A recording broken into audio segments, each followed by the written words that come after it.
Greetings, all of you. Yet another week, yet another artwork, and this week we are traveling, heading up the coast to Richards Bay, which is a port town, city. Perhaps one of the, I'd say maybe the second largest port in southern Africa. Anyway, and what we're doing today is an unusual view. So we're looking inland from the harbour, well, the bay entrance. It's fairly convoluted. There's a few bluffs that one has to pass through to get through to the harbour main, and right at the very seaside of things are these man-made breakwaters, and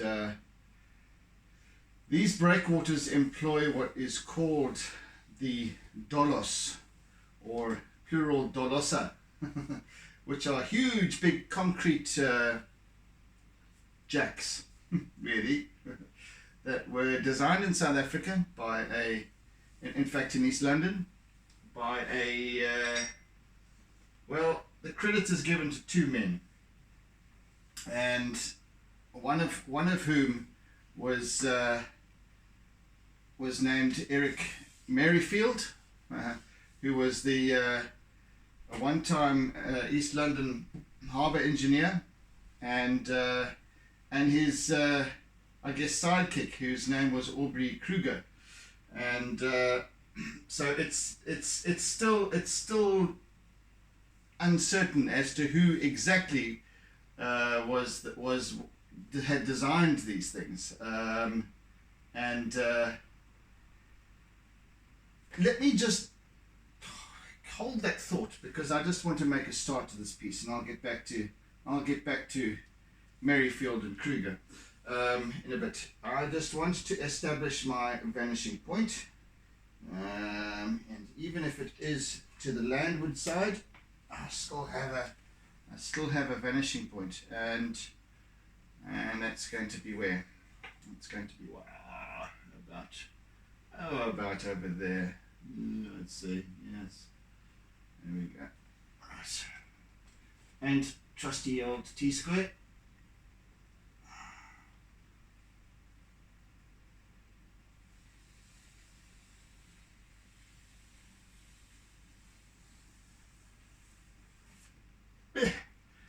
One fell swoop.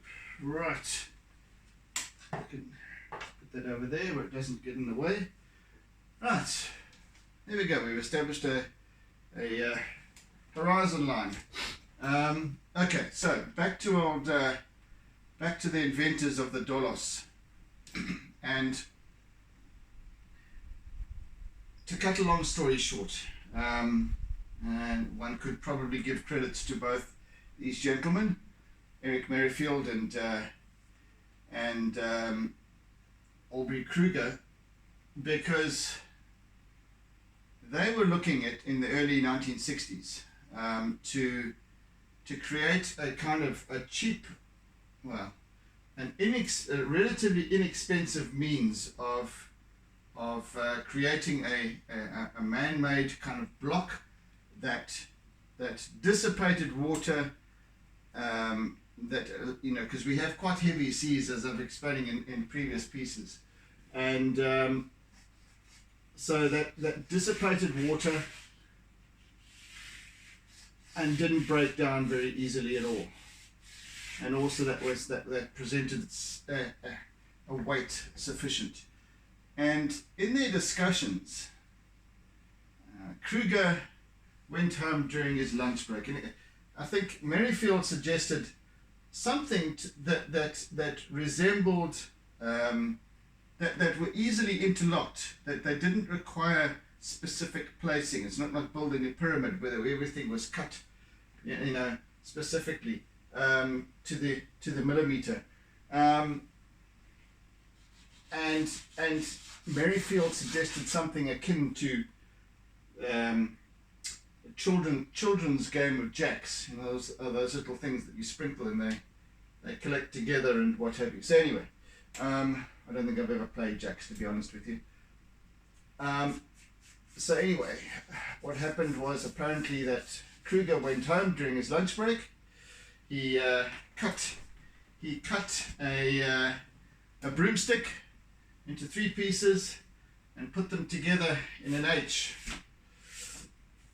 And then rotated the one piece of the H through 90 degrees, and that's the Dolos. So we've got a centerpiece with 2 oppositely angled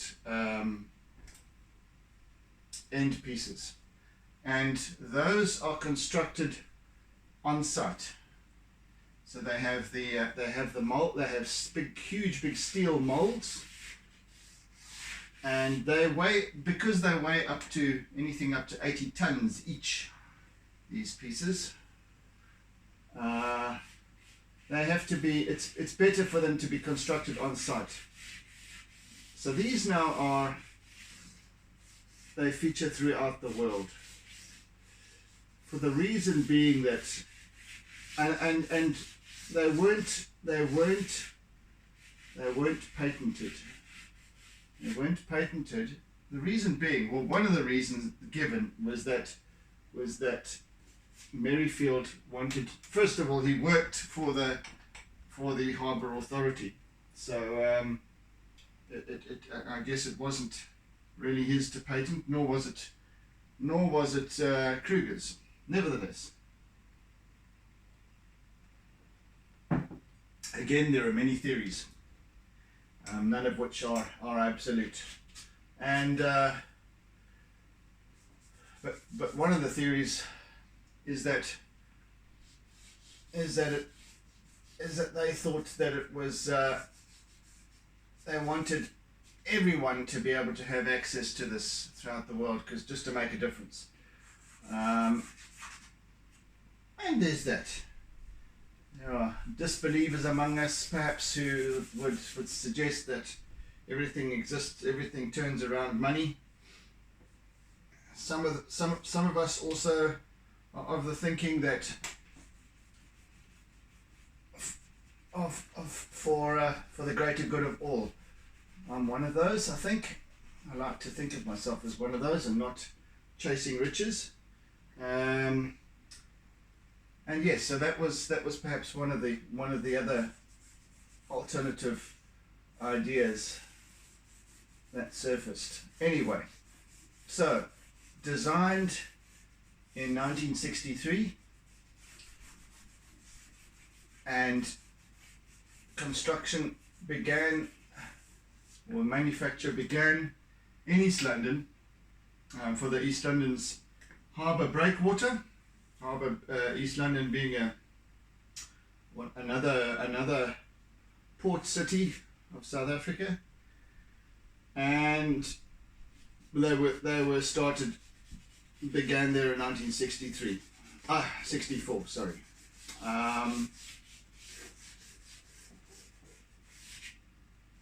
Yes. So that's the beginning of the story. I'll just break that to you. Okay, I want to actually use my T-square again, but not for making tea with. Not for making tea with. I just want to get this nice line going across here from about there.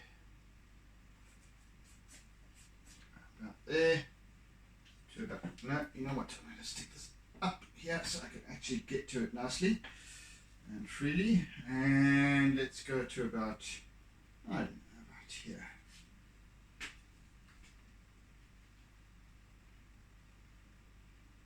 Could actually use my steel ruler for this. I don't need the cumbersome T-square.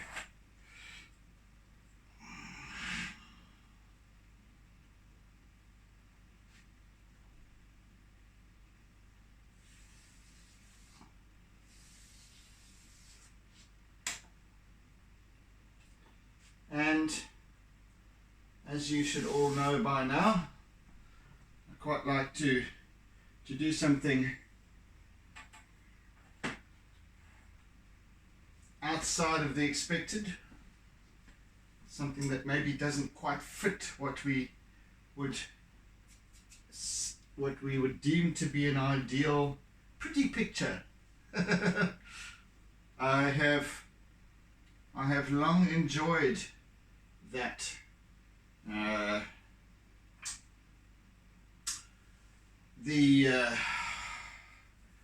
interplay or the interaction between the man-made and the ocean or water, the liquid and the solid, and this is very definitely a case of that. So I'm going to be enjoying this piece nevertheless. Okay, so now I have to be quite careful in what I am doing, so I need to concentrate a little bit here.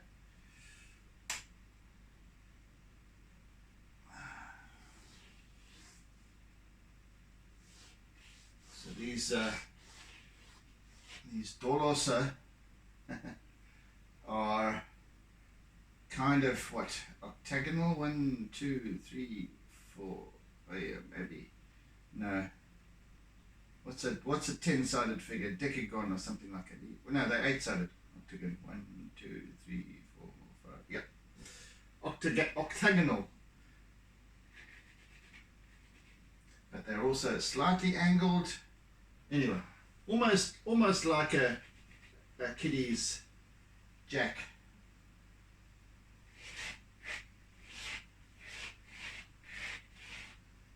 So these are going to be these great big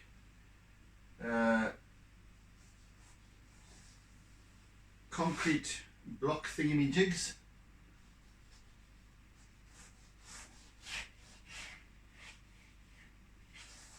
All jumbled together. So lots of angles in this, angles and what have you in the foreground, very geometrical, and with this part here being straight concrete wall, flat wall. So we're looking over the edge.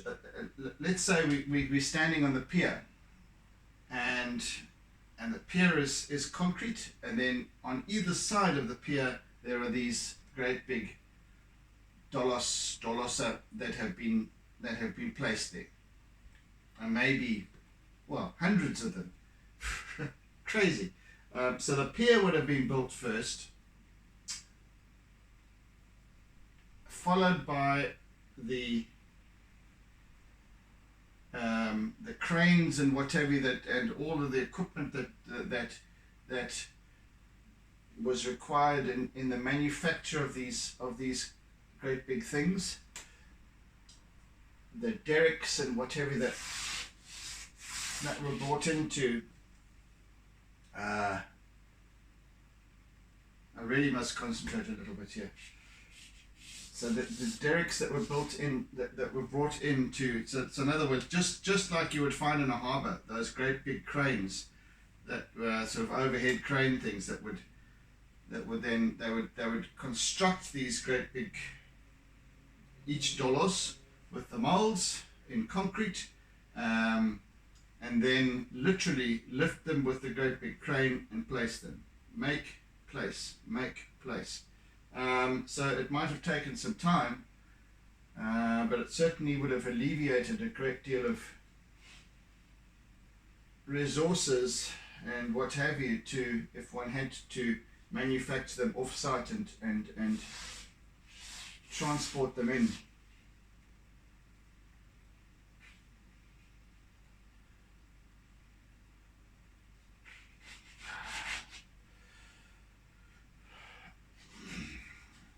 So there's going to be quite a little bit of focus and attention required of me here, so not a lot of talking.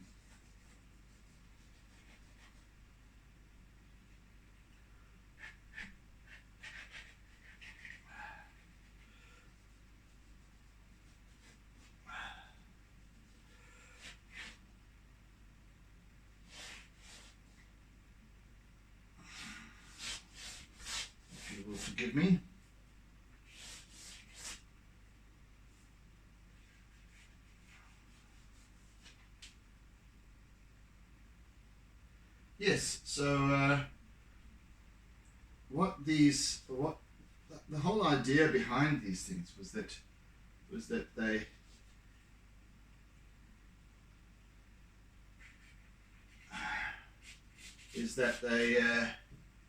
because of their construction, they didn't present a solid wall against the sea that the sea crashed up against continuously. So what they did was, because of their construct, because they're all jumbled and poking out at different angles, and they also allow for flow between them, they dissipated the impact of the waves rather than try to repel them, which is significant. In that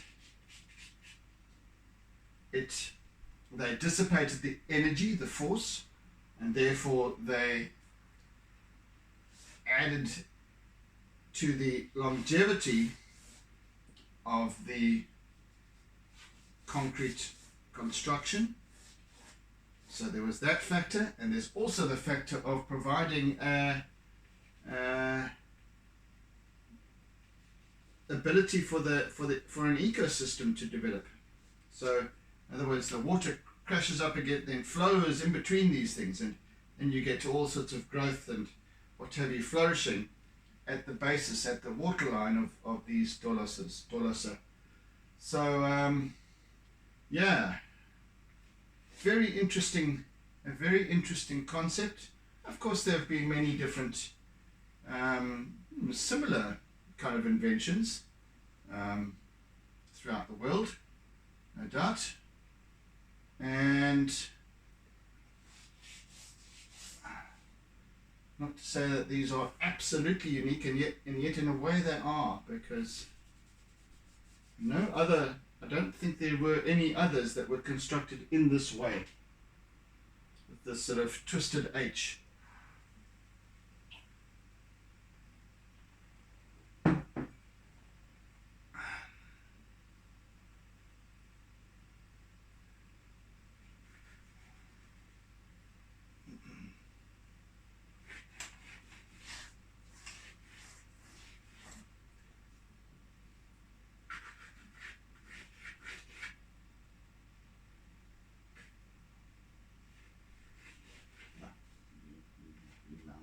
Mommy.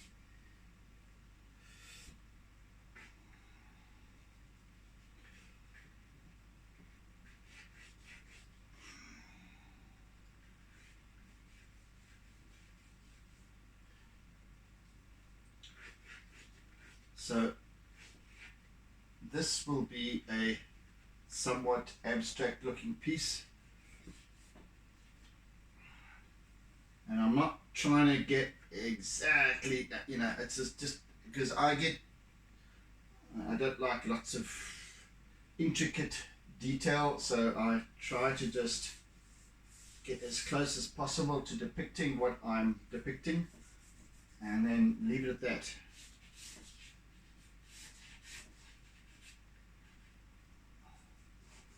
As you notice, I'm working with a charcoal, not a ruling pen.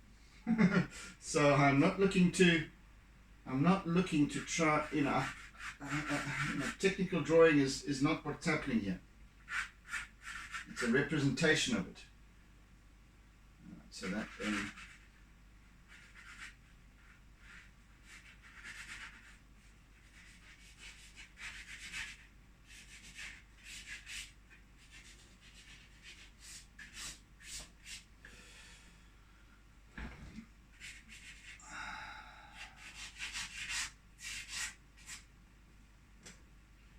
you'll slowly start to see the shapes, some of the shapes emerge. Again, you can't see the full shape of each piece. Over here we kind of have one of the ends, T, like the end of the H, of one of the H's. The other end of that H comes up here. So, well, kind of see how they put together. And then they just kind of, yeah, well, So we have the basis of this piece, and then there's all this is a body of water behind here, and then we have distant headlands, and through that gap over there would be Richards Bay itself, the industrial, the main harbour industry, all of that sort of stuff happens over there. So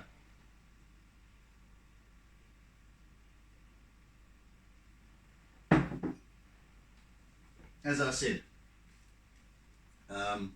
something completely different this week, which I've been actually meaning to do for quite some time, because I actually took these images. Heck, when was it?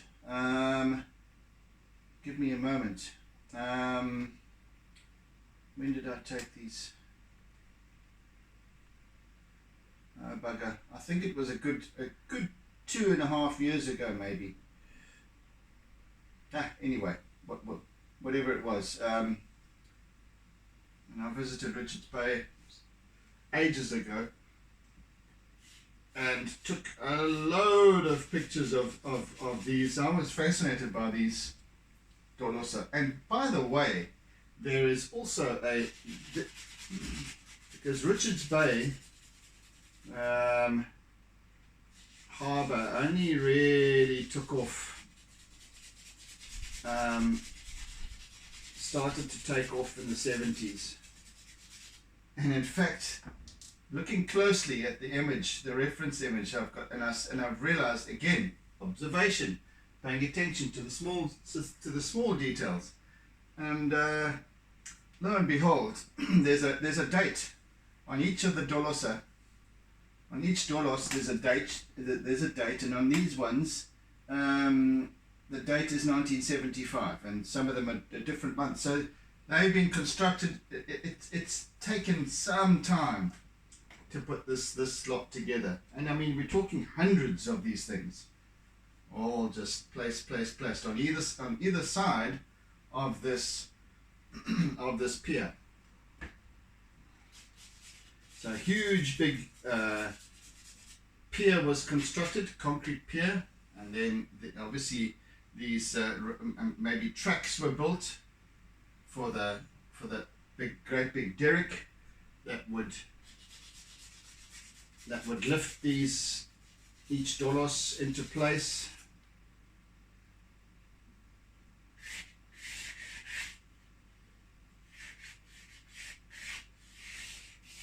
So on and so on and so on. So, in fact, when you see piers being constructed these days, they usually have a crane on it, and it's more than likely for that purpose.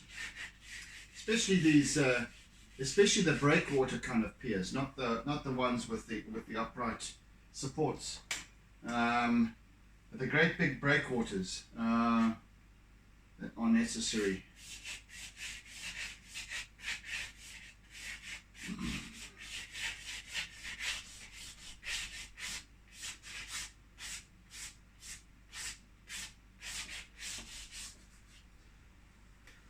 So,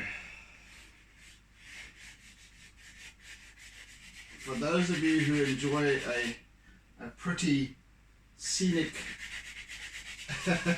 artwork,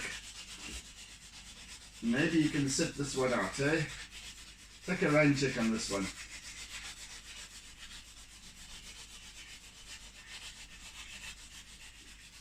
Most of you know by now that I don't do pretty pictures for the sake of a pretty picture.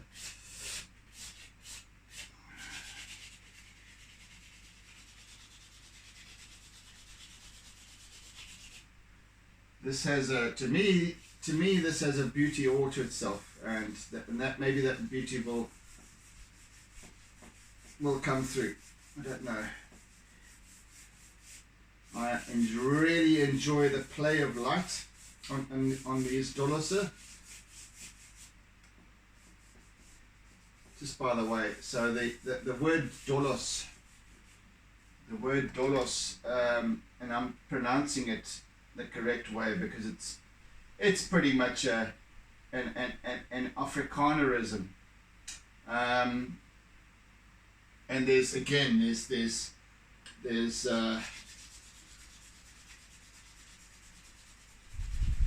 different variations of possibilities of how the name came into being. One of which is the words dolosse.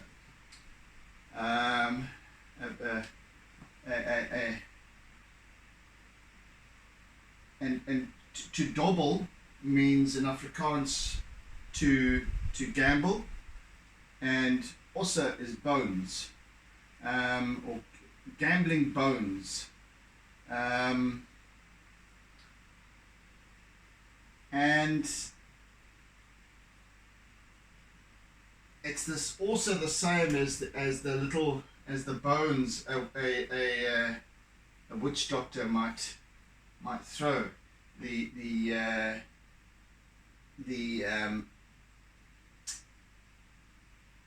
knuckle joint bones of an ox have the same kind of look to them.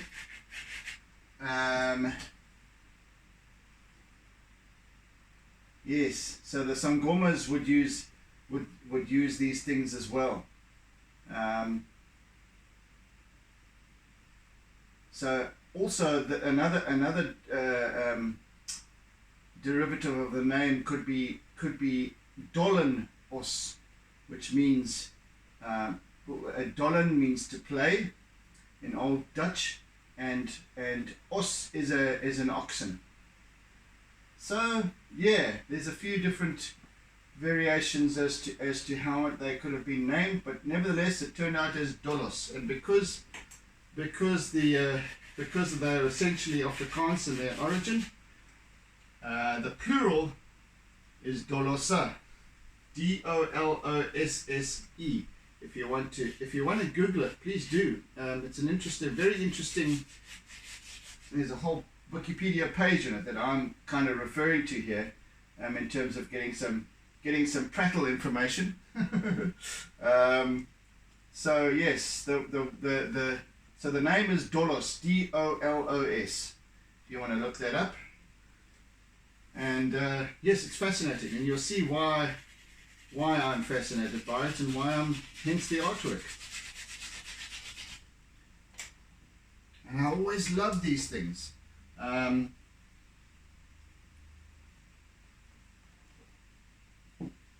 Always fascinated me, and I was just mesmerized by the fact that the size of these things, I mean, they are colossal. You can literally walk onto these things up and over and jump across them and what have you, and then there's chasms that they're huge. One could probably say that this end, oh, how big? Oh, it must be nearly 2 meters across, 1.5 meters at least, just across the one end of the Dolos. So yeah, sizable things, very sizable things. As I said, 80 tons, up to 80 tons, or 88 short tons as they call it. Substantial pieces of concrete. They are not reinforced concrete, and this is just arbitrary information. They're not reinforced concrete, so but they do in some instances have little bits of concrete, bits of metal, of steel, iron, mixed in with them, so that they just to help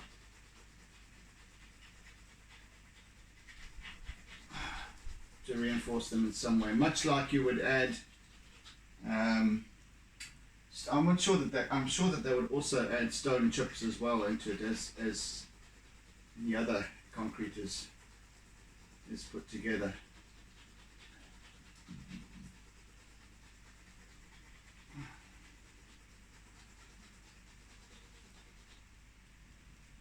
Very, very clever design, actually, come to think of it. taking into account many different factors. These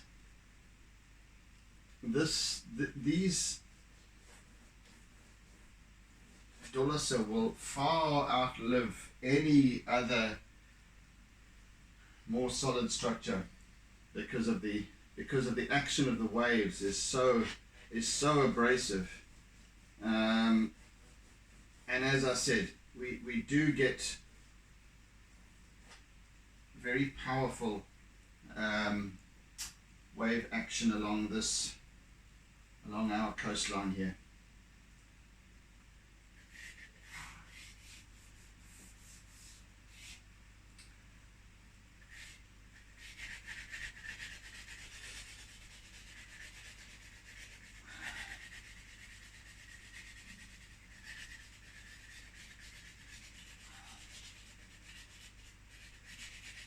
And you'll see, as I said, it's mesmerizing to actually watch, because you'll see as waves either break against them directly, but in most cases, well, in this case as well, you've got actually no, not necessarily in this particular case. We've got the waves more breaking on the other side behind us here. So we're looking in towards the main bay.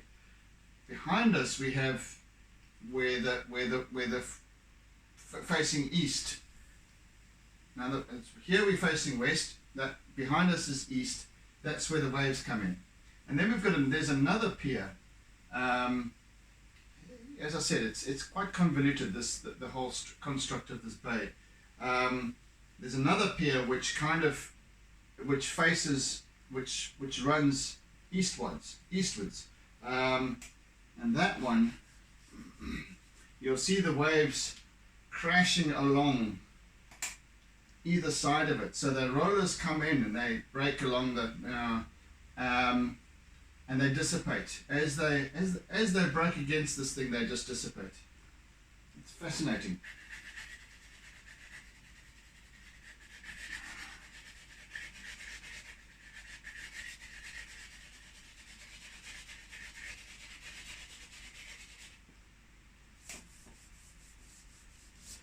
So there's going to be quite a nice, for me anyway, quite a nice play on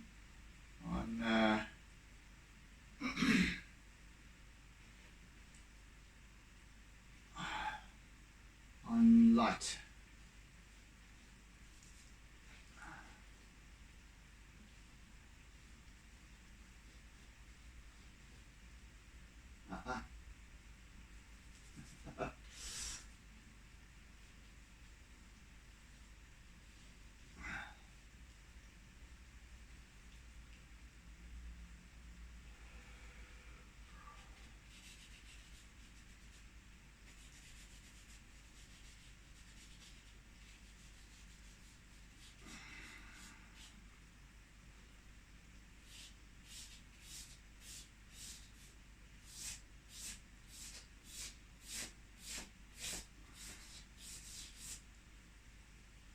And there's this stark, as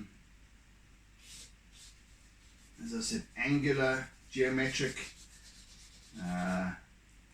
contrasty, because we've got this contrasting heavy shadow and then light surfaces where the very light grey concrete reflects off the sun, and then we've got the calm, serene blue in the back in this background here, with the sky above, beyond. So yes, got some quite an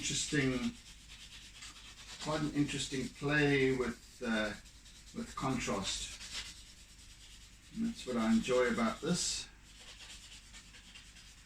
And all sorts of thoughts then come up with regards to that. At least, well, they do for me anyway.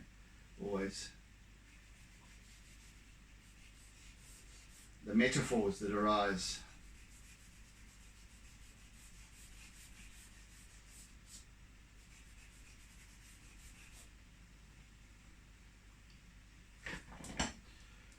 Right.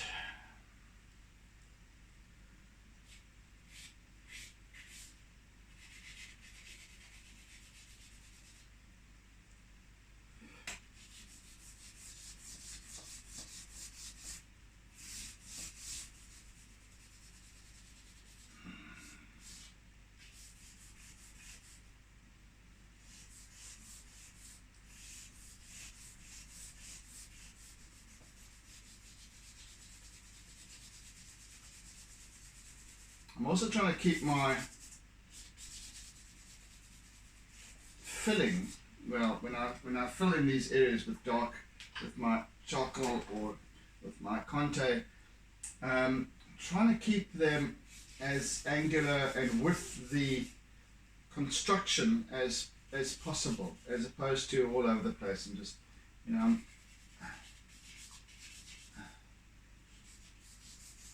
like we've got some very dark, I mean almost the completely blacked out shadow here in this area.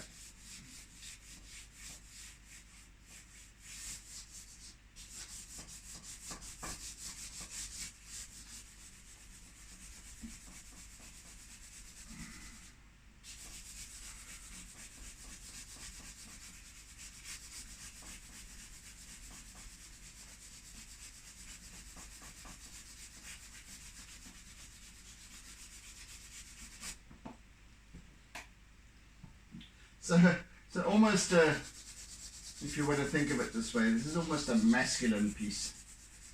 Very sort of, well, partly, you know, this part, this half of the artwork is very testosterone driven, very construction.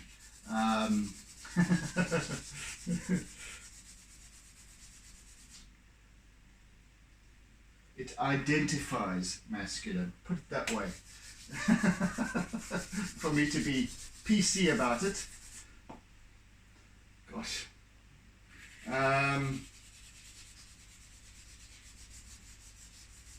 Yeah, so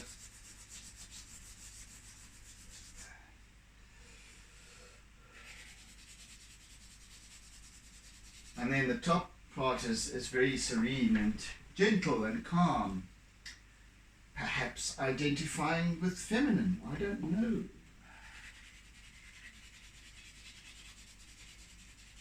Maybe scratch that thought altogether.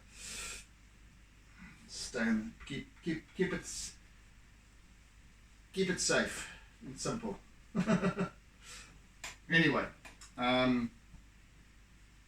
big and bold and out there and what have you with this bottom section, the foreground section of this piece, and then lovely and gentle and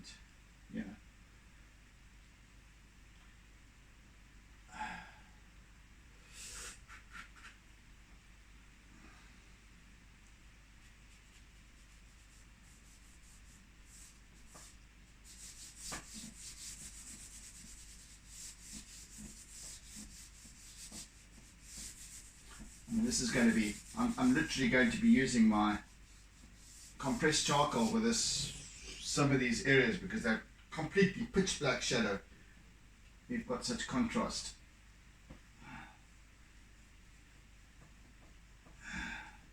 Mostly caused by the, it's a kind of an exposure thing. It's mostly caused by the whiteness off the concrete, the brightness off the concrete, and then so the eye has to try and adjust and see into these dark places down there. It's fascinating. All sorts of life. Obviously people come and fish here, so we've got bird life, the seagulls and what have you. Then you've got further down, you've got the crabs, and then you'll have mussels and all sorts of quite the ecosystem. So these are, even though they are these great big massive man-made shapes and structures, they present a real opportunity for sea life.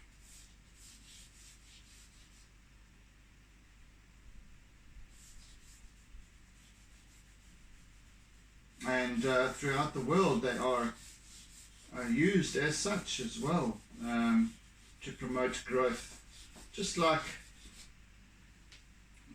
the when they would scuttle a ship, and it becomes a reef all of its own, and a sanctuary for sea life. The same applies to these.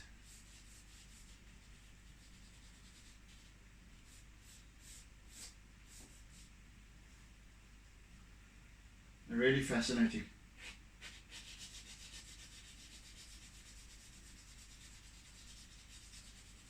They have ugly looking things, but they have a certain stable beauty to them.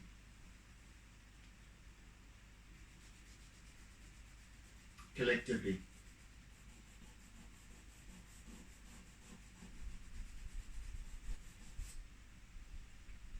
Like a fortress. That same kind of appearance of immense strength, steadfastness.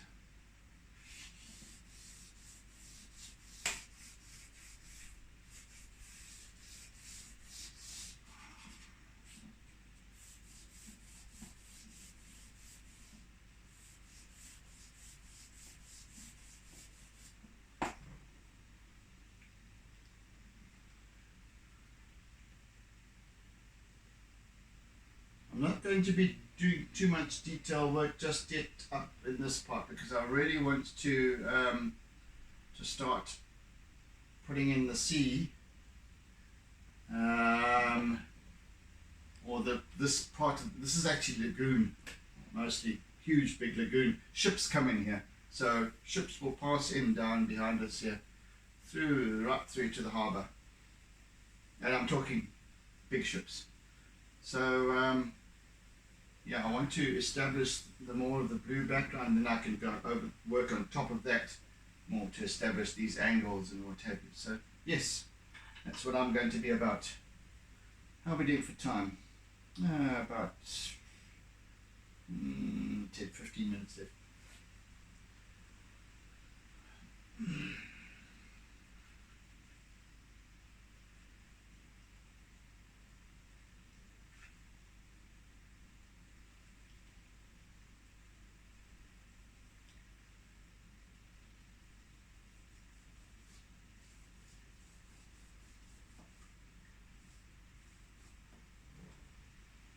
We do have the nice basis in terms of the composition of this piece established, and now it's just a case of filling in.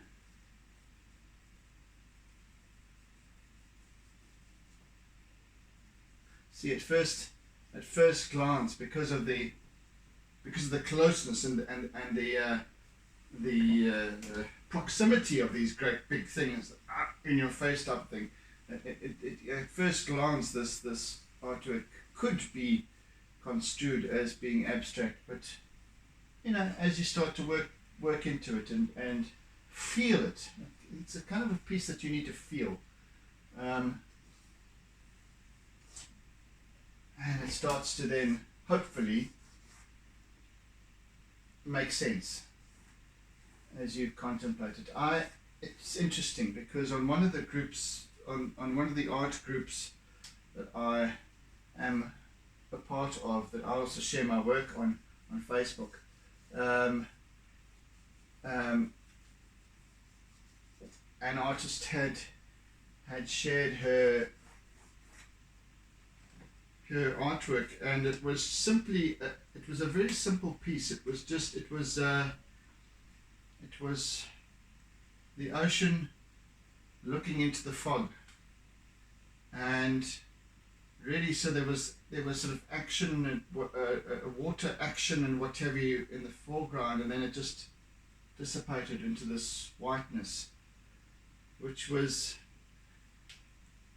I kind of found myself looking at this piece and looking at this piece and looking at this piece, trying to come up with comment as to why I enjoyed it and what kept me there. And I realized, eventually I realized that it's because of the nature of the piece and how it was, the energy that it was given when it was done by the artist.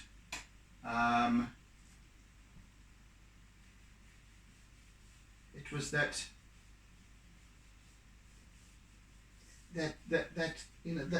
sense of when you drive when you're in fog or mist, heavy mist, when you're driving, and you have this, first of all, panic, and you slow down immediately, of course, and then you try and stare into this mist, but you know that you can't see what's coming. But you're staring at it, and you put your bright lights on perhaps, and the bright lights make it worse because you just get complete whiteout. But eventually, you find yourself all pent up, and eventually you just relax. Eventually you just relax and accept, okay, whatever's coming, I'll take it easy, go slowly, whatever. Ease the pace a bit. And when you do that, you're allowing for opportunity, you're allowing for possibility. Whatever's there will emerge, as and when it should, when the mist clears, whatever. And I realized to myself, looking at this painting last evening, that's what life's about. That's what this piece was teaching me as the observer. And whether it was the intention of the artist as such, I don't know. Maybe not. But I did then comment my thoughts on this quite extensively, because I felt that we all interpret differently. And just as much as I've been explaining with the work that I do, we all interpret very differently from one another. We all have a certain way of seeing things according to who we are, our way of being, etc. And I was looking at this piece, and I had my own set of interpretations. Other people might completely panic and so that a piece depicting fog would entice the sense of claustrophobia, perhaps. For me, it denotes relaxation, just letting go. That was the big message for me, and eventually that emerged was about letting go. It's okay, and then you see the serenity of this piece, and it was just so calming and soothing, and it wasn't necessarily a particularly, well, it was well executed. Yes, it was well executed, but it was simple. It was simple. I mean, this artist does some really, really good work. No doubt about it. So it wasn't about the execution. It was sublime. It was just this simplicity of it that really took me. And as I'm saying here, each artwork has an energy, a particular energy. Now, you might not expect to see fog as an artwork. It was verging on the abstract again. This is like this. There's this. You sort of you're kind of faced with these big angular shapes and and yet eventually and hopefully, and again, it doesn't matter whether you do or you don't. Not to me anyway, because I'm simply energizing this piece, allowing it to come together. And I've wanted this piece to come together for some time now, and now is the time. But my point is that, so I'm looking to create this energy of, yes, these jarring angles and what have you, but yes, but at the same time, this perhaps a sense of peace, of strength, of stability, and all that kind of thing.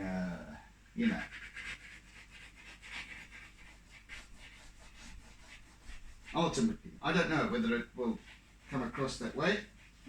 Nevertheless, as I said, we are all unique observers. We see according to who we are, not what is.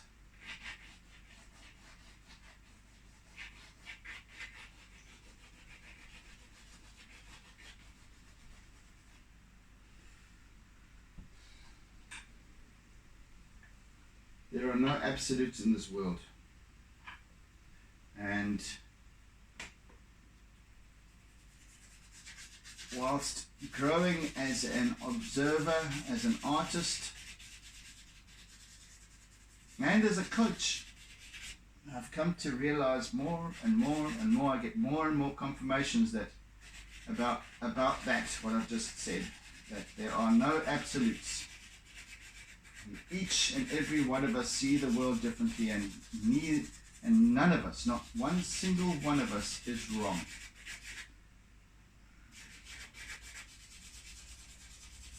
And if more of us could actually realize that in this world, our world would be a better place. But we carry on and we just make other people wrong and ourselves right and righteous, and we have arguments and we have debates about things, and right, wrong, right, wrong, right, wrong. We have wars and we have strife and we have whatever. Anyway, it's going to be many a millennia before we get that right, I think. We're just too dumbass still at this stage of our lives, of our growth as humanity, generally speaking. So, yes. Anywho, I'm not going to go on about that.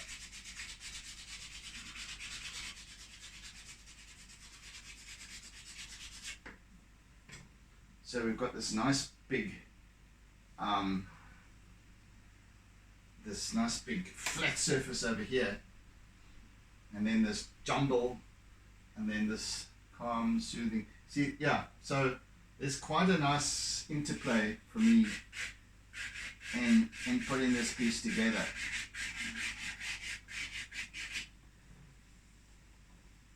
Because you've got this wedge of flatness, but I want to also give it that character of concrete, again with a few little cracks and mends and what have you, and then this, as I said, this jumble of light shade, and then this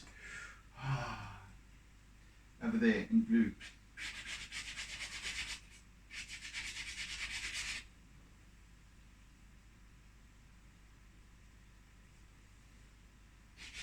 So the only real color in this piece, in fact, yes, the only color is going to be blue. My kind of artwork, given that my color is blue, my chosen color, or the color that chose me ever since I was a child, has been blue. So blue it is. Dabba dee dabba da.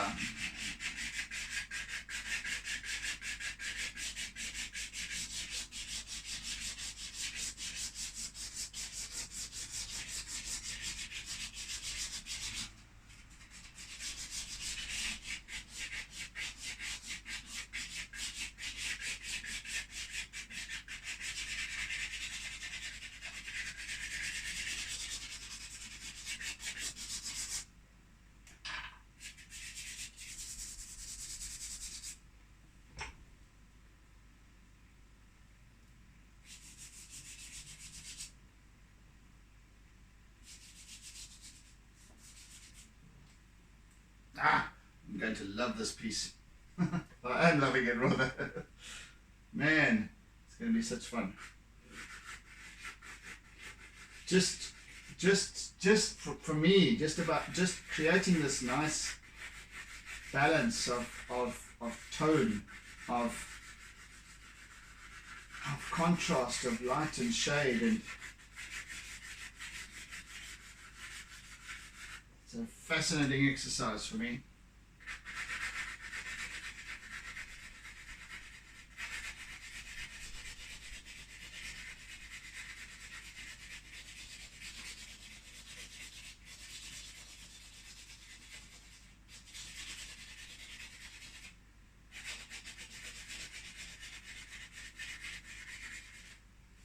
and also the depiction of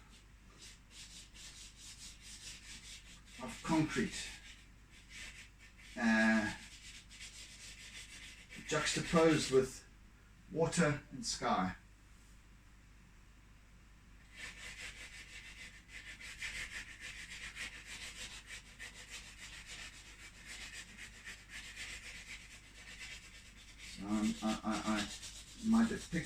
My depiction is the nature of. I'm looking at the nature of concrete in its construct, and I am giving it that energy as an artist, giving it that energy, angular.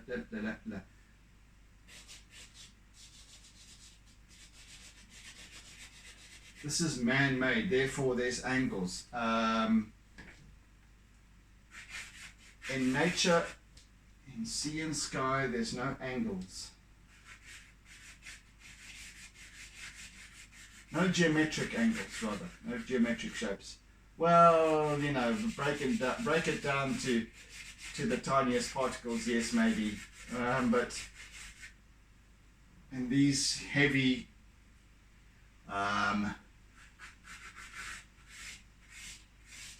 what's the word?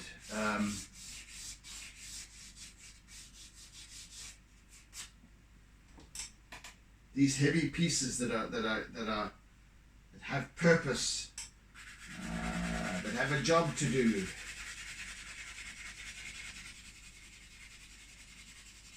And I kind of almost want to be humming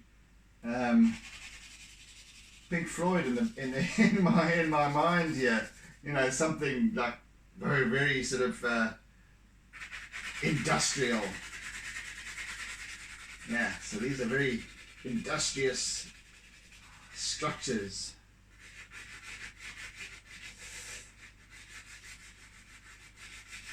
With very little initial intent given. It's they have purpose. They don't necessarily have aesthetic appeal, and that wasn't how they were constructed in the first place. It was just right. Broomstick into 3 pieces, make it an H, twist the end. That's it, done. No artistic design or anything like that. Nothing artistic about it, and yet sitting here all together, these jumbled pieces have this magnificence to them. That kind of form this wonderful design, and an incredibly abstract design as well. So, you know, yeah, right. I think we're done for the day. It's a good start to the week. I do hope that you're enjoying my process so far. And yes, it's definitely a departure from the last number of pieces, and it needs to be done. I've been contemplating these images for ages now. So I think it's about time. Was it 2019 or 2018 that I actually went up to Richards Bay? I forget, but anyway, it's at least 2 years ago, 2.5 years ago. Anyway, so in all this time I've been looking at these things and going, should I, shouldn't I, yeah. So anyway, here I'm going to be doing it, and I might even be doing another piece at some later stage with featuring these dolosse. So yes.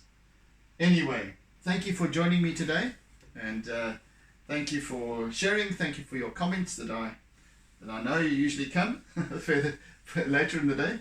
And yeah, so drizzly. It's been a drizzly night in Durban, and it's overcast today. I don't know what the day will bring further.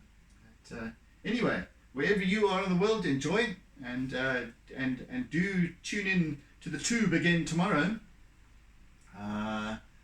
for the next session. Yeah, see how this progresses. So, thanks once again. Have a fantastic day further, and be good and be safe. Oodles and oodles of toodles. Catch you again soon. Take it easy, folks. Bye. Always doodle.